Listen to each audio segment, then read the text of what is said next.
ఓడిపోతున్నామనే అసహనంతో polling ముగిసే సమయానికి పోయి మా కార్యాలయం మీదకి దాడికి వచ్చి ఒక ఆ వాయిస్ టోన్ చూస్తా సంగతి అనేటువంటి మాట చూస్తుంటే మాకు ఆశ్చర్యం అనిపించింది.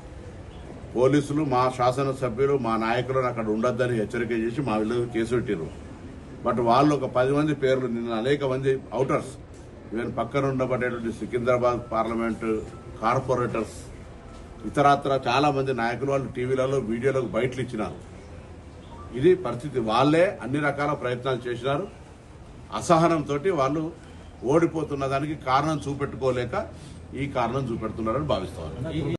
జూబ్లీ హిల్స్ ఉప ఎన్నికల్లో ప్రజాపాలన ప్రభుత్వ కార్యక్రమాల ఆలోచన సరళి గాని ఆ నియోజకవర్గం అభివృద్ధి ఆకాంక్షించే వాళ్ళు గాని కంటోన్మెంట్ ఉప ఎన్నికల్లో ఏ విధంగా కాంగ్రెస్ పార్టీని గెలిపించినారో జూబ్లీ హిల్స్ కూడా కాంగ్రెస్ పార్టీ అభ్యర్థిని గెలిపిస్తారని చెప్పినారు.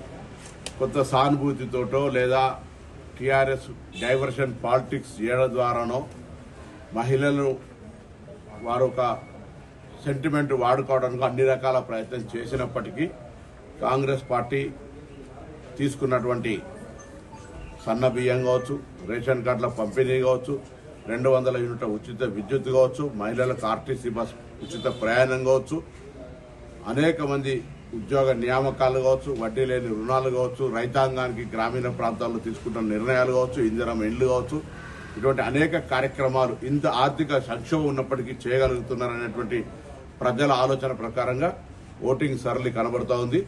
తప్పకుండా ఇది ముందు నుంచి కూడా చెప్తాను, మా ప్రభుత్వం ప్రజలకు అన్ని రకాల అంశాలతోటి క్షేత్రస్థాయి దాకా చేరే విధంగా పనిచేస్తామని చెప్పినాం. ఈ ఫలితం అందుకు నిదర్శనం. తప్పకుండా భవిష్యత్తులో కొంత దుష్ప్రచారం ఏ విధంగానైతే టీఆర్ చేసో ఆ అంశాలన్నీ పరిగణలోకి తీసుకొని మరింతగా గట్టిగా మా ప్రభుత్వం ప్రజల సంక్షేమం కొరకు పనిచేస్తుంది. ఇంత ఒకసారి పోలింగ్ సరళి తెలిసినట్టయితే నియోజకవర్గం మొత్తంగా అట్లా ఒకటో వారా అటు ఇటు ఎక్కడన్నా ఉన్నా కూడా టోటల్ ఓవరాల్ గా కాంగ్రెస్ పార్టీకి మెజారిటీతో గెలుస్తాం. ముందు నుంచి చెప్తున్నట్టుగా బీజేపీకి 10,000 ఓట్లు రావన్నాం. కిషన్ రెడ్డి అక్కడ ఎంపీ, కేంద్ర మంత్రి, టీఆర్ఎస్ తోటి కుమ్ముక్కండి అని చెప్పినాం. తన పార్లమెంటు గెలవడానికి సహకరించిన బీజేపీకి బీఆర్ఎస్ కు ఈ శాసనసభ సీటు గురుదక్షిణ కింద ఇచ్చిందని ముందు నుంచి అంటున్నాం. ఇవాళ ఓడిపోయాడు కాబట్టి మేము గెలుస్తున్నాం కాబట్టి అంటలేదు, ఇది ముందు నుంచి చెప్తున్నా. దీనికి కిషన్ రెడ్డి గారు జవాబు చెప్పారు. ఇప్పటికైనా ఇటువంటి కొల్యోడు పాలిటిక్స్, ఢిల్లీలో దోస్తీ గల్లీలో కుస్తీ ఉండే, ఇప్పుడు ఢిల్లీలో దోస్తీ గల్లీలో దోస్తీ కూడా దోస్తీ అయింది. అయినా తెలంగాణ రాష్ట్ర ప్రయోజనాల కొరకు మీరు తెలంగాణ ప్రభుత్వానికి సహకరిస్తే మంచిది, లేకపోతే తెలంగాణ ప్రజలు మీ ఆఫీసు తాళం వేసే రోజు వస్తుంది. ఉప ఎన్నిక గెలిచినాడు కూడా అక్కడి ప్రజలు అభివృద్ధి ఆకాంక్షించారని చెప్పినాం. జూబ్లీహిల్స్ ప్రజలు కూడా అభివృద్ధి ఆకాంక్షించి మమ్మల్ని గెలిపిస్తారని చెప్పినాం. ఇదిగాక ఇంతకుముందు చెప్పినట్టుగా మా ప్రభుత్వ కార్యక్రమాలన్నీ కూడా ప్రజలకు చేరువగా, ప్రజలకు వాళ్లకు కళ్ళకు కనబడే విధంగా సన్న బియ్యం రోజు తింటా ఉన్నారు. నెల రాగానే 200 యూనిట్ల ఉచిత విద్యుత్ అందుకుంటా ఉన్నారు. ప్రయాణం చేస్తే ఉచితంగా ప్రయాణం చేయగలుగుతా ఉన్నారు. 10 సంవత్సరాలుగా అయ్యో మా రేషన్ కార్డు అని ఏడిస్తే కూడా రాని రేషన్ కార్డును పొందినారు. ఇవన్నీ కూడా సంతోషకరమైనటువంటి గ్రామీణ ప్రాంతాల్లో ఇందిరమ్మ ఇండ్లు. ఇక్కడ 1+1 పేరు మీద ఇంకా ఇతర స్థలం కొరత కాబట్టి హైదరాబాద్ లో కూడా ఇండ్ల నిర్మాణం మా బాధ్యత. కానీ ఇప్పటిదాకా 5-6 వేలు ఓడిపోతున్నామనే అసహనంతో పోలింగ్ ముగిసే సమయానికి పోయి మా కార్యాలయం మీదకి దాడికి వచ్చి ఒక ఆ వాయిస్ టోన్ చూస్తా సంగతి అనేటువంటి మాట చూస్తుంటే మాకు ఆశ్చర్యం అనిపించింది. పోలీసులు మా శాసనసభ్యులు మా నాయకులను అక్కడ ఉండొద్దని హెచ్చరిక చేసి మా వీళ్ళు కేసు పెట్టారు.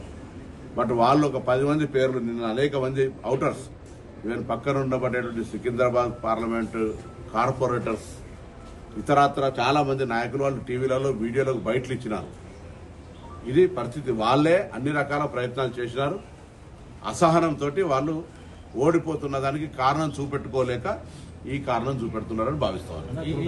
జూబ్లీ హిల్స్ ఉప ఎన్నికల్లో ప్రజాపాలన ప్రభుత్వ కార్యక్రమాల ఆలోచన సరళి గాని ఆ నియోజకవర్గం అభివృద్ధి ఆకాంక్షించే వాళ్ళు గాని కంటోన్మెంట్ ఉప ఎన్నికల్లో ఏ విధంగా కాంగ్రెస్ పార్టీని గెలిపించినారో జూబ్లీ హిల్స్ కూడా కాంగ్రెస్ పార్టీ అభ్యర్థిని గెలిపిస్తారని చెప్పినాం.